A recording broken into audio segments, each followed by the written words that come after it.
আজ আপনাদের নিয়ে যাব এমন একটি জায়গায়, যে জায়গার কথা আমি আমার বিয়ের পর থেকে অনেকবার শুনেছি। এই জায়গাটা হচ্ছে আমার ছোট কাকি শাশুড়ির বাপের বাড়ি। আমি বিয়ের পর থেকে ওনার মুখে বহুবার শুনেছি এই জায়গার কথা। এখানকার পরিবেশ, আশেপাশের জায়গা, কত কিছু যে উনি আমাকে বলেছেন।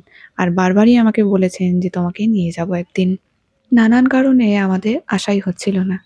আজ এসেছি। কারণ আমার কাকি শাশুড়ি এ বাড়িতেই রয়েছে। কিছুদিন হয়েছে বাপের বাড়িতে ঘুরতে এসেছিল।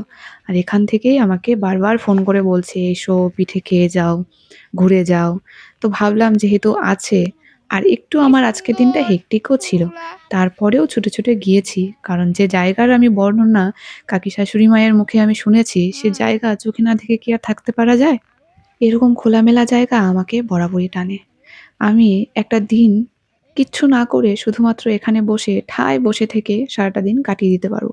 এই সবুজ বিস্তৃত মাঠ, এগুলো দেখে ওই যাবে না? আমার মনটা এমনিতেই জুড়িয়ে যায়। কোথাও একটা যেতে, যেতে ঘুরে আমার আসবো। প্রায় দুপুরই হয়ে গিয়েছিল।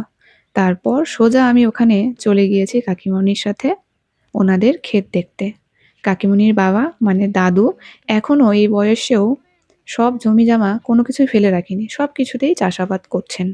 দাদু আমাদের বয়স হলেও মনের দিক থেকে কিন্তু এইটা ভীষণ ইয়াং। ধন্যে পাতা। এখনো কিন্তু সবজির বস্তা নিয়ে বরফি। সকালবেলা ভোরবেলা হাটে বাজারে যান। ভাবা যায় এই বয়সেও এতটা কর্মঠ মানুষ না হলে এরকম মাঠের মধ্যে খালি মাঠগুলোতে এত সুন্দর সবজি নিচে কি না? ফলে? এত সব সবজি, গাছ, শাক সবকিছু কাকিমুনি কিছু, কিছু আমাকে তুলে দিচ্ছিল, বলল, "বাড়িতে নিয়ে যেও।" তো আমি এসেছি যখন আমি কাকিমুনিকেও সাথেই নিয়ে যাব। কারণ বাড়িতে কেউই নেই আমাদের। এখন কাকিমুনিরাও নেই। তো ভালো লাগে না খুব একটা একা, একা। তাই ভাবলাম আজ ফেরার পথে সবাই একসাথেই ফিরব। পেঁয়াজ কলি সারাটা খাইতে দিন ভাল এভাবেই লাগে। কাটলো আমাদের আলু দিয়ে মাঠের ভাজা মাঝখানে করলে। এইসব কুড়োতে, কুড়োতে। কখনো শাক কুড়োচ্ছি, কখনো কোনো সবজি তুলে, তুলে কাকিমুনি আমাকে হাই স্কুলে দিচ্ছিল। পড়ে নাকি? শহরের থেকে এই গ্রাম্য জীবনযাপন আমায় যে এত টানে, এটা হয়তো আমি কাউকে প্রকাশ্যে বলে বোঝাতে পারি না। আমি আমার হাসব্যান্ডকে মাঝে মধ্যে বলি যে, আমাদের যখন বয়স হবে, তখন আমরা একদম বিস্তৃত একটা মাঠ, একটা খোলা জায়গা কিনবো। সেখানে আমরা চাষাবাদ করবো। আর মাঝখানে হবে আমাদের একটা ছোট্ট বাড়ি। একটু লোকালয়ের থেকে একটু দূরে। ও শোনে, শুনে ও সম্মতি তো দেয়। কিন্তু মনে হয় যেন ও ওটাকে এতটা হুম। গুরুত্ব দিয়ে বোঝে না। মনে হয় যেন ওর মনে হলো আমি জাস্ট বললাম তাই। যাই হোক। তো এরপরে হচ্ছে এই এসেছি আমরা হচ্ছে কাকিমুনির মাছ ধরা দেখতে। কাকিমুনি এরকম একটা পরিবেশে বড় হয়ে এখন যে এরকম একটা আমাদের এখানকার শ্বশুরবাড়ির জায়গা তো খুব একটা খোলামেলা নয়।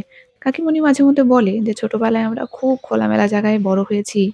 এরকম মাছ ধরা, ক্ষেতের মধ্যে চাষাবাদে কাজকর্মের মধ্যে হাত লাগানো, ঘুরে, ঘুরে বেড়ানো, আনন্দ হৈ হুল্লোড়ের মধ্যে দিয়ে দিন কেটেছে।" এই পরিবেশ দেখলেই বোঝা কত যায় যে বড় ওনার মাছ! ছোটবেলাটা কিরকম এই মাছ কেটেছে। লাফাইতে, শুধুমাত্র লাফাইতে আমি দৌড়াইতে একটু পারি। মাছ ধরা মাছ দেখব ধরলে বলে তোমার উনি সাইড নেমেছে ধরে এই এই যে পুকুরে এই যে মাছ ধরতে। মাছ ধরার এই আনন্দ আর এই দাদু বাড়ি এসে যে তেলাপিয়া। আনন্দটা আজ আমি পেলাম, আমি সত্যিই মনে রাখবো। কারণ আমার দাদুর বাড়িতে এখন আর দাদু নেই, মামা নেই। তাই আমাদের আর মামা বাড়ি তেমন যাওয়াই হয় না। কিন্তু দাদুর বাড়ি হুম, কি তবে জিনিস, মটন এটা মিস আমরা করলে কিন্তু ছোটবেলায় না। খুব ভালোভাবেই বুঝেছি। আমাদের হ্যাঁ? ছোটবেলায় আমরা অধীর আগ্রহে থাকতাম যে এই কবে পড়বে গরমের ছুটি আর আমরা যাব মামাবাড়ি। আমরা মামার বাড়িই বলতাম। দাদু বেঁচে থাকাকালীনও আমরা মামা বাড়িই বলেছি। তবুও এখানে এসে আমার যেন নিজের দাদুর বাড়ির মতো না একটা তোমার মুখ ফিল দেখাবো হলো। না। দাদু, দিদা, মামি, মামার সাথে দেখা হয়নি কারণ উনি চলে গিয়েছিলেন কাজে। তারপরেও মনে হলো যেন একটা পুরনো স্মৃতি পুনরুজ্জীবিত হলো। এই যে মাছগুলো এগুলো কাকিমুনি পরে ছেড়ে দিয়েছে। কারণ শুধুমাত্র আমাকে দেখানোর জন্যই তুলেছিল, আবার জলে ছেড়ে দেওয়া হয়েছে। আর এই বিড়ালগুলো এ নিয়ে চলে এসছে মামাবাড়িতে। ও পোষে রীতিমতো বিড়ালগুলোকে। এই হচ্ছে আমার ছোট ননদের ২ টো ছানাপানা, বিড়ালের বাচ্চা। যাই হোক, এরপরে আমরা সন্ধ্যা হওয়ার আগে, আগে আমরা সবাই মিলে টোটো করে ঠিক চলে এলাম বাড়িতে। আমার কাঙ্ক্ষিত জীবনের একটি ঝলক আজ আমি অনুভব করলাম এখানে এসে।